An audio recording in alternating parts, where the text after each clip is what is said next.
स्वागत आहे तुमचं खमंग मराठी या चॅनल मध्ये। चला आज बनवूया मस्त बेसन। चला तर त्यासाठी आपण बेसन घेतले 1-1.5 वाटी असेल स्टीलच्या वाटीने। फोडणीसाठी कांदा आणि टोमॅटो, कांदे 2 असतील, टोमॅटो 1 मोठा टोमॅटो तो अर्धा घेतलाय।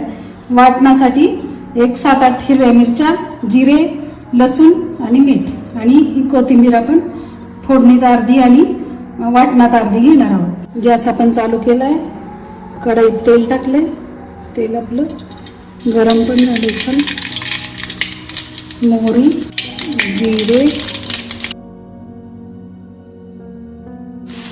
थोडासा हिंग, हळद।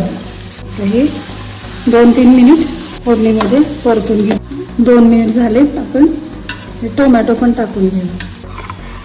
आता आपण वाटण तयार करून घेऊ।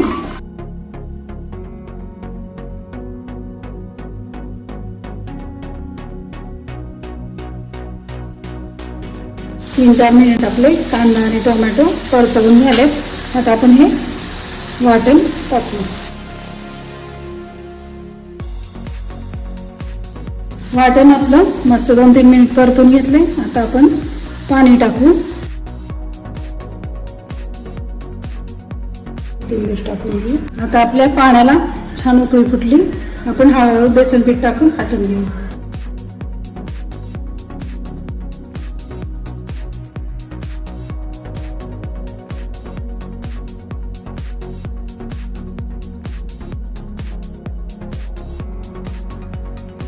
चला तर आपली सर्व प्रोसेस झालेली आहे। आता याला फक्त 4 ते 5 मिनिट मस्त खदखदून शिजू द्यायचं। तयार आहे आपलं मस्त बेसन। हे बेसन आणि त्यासोबत ककडी, टोमॅटो आणि कांदा, भाकरी सोबत, चपाती सोबत किंवा भातासोबत कशाही सोबत खाऊ शकता। जेव्हा भाजीला काही नसतं तेव्हा हा साधा सोपा बेसनाचा बेत मस्त होऊ शकतो। चला तर मग तुम्ही करा, कमेंट मध्ये मला नक्की सांगा। भेटूयात पुन्हा अशाच एखाद्या नवीन रेसिपीसह। तोपर्यंत मस्त राहा आणि चवीने खा।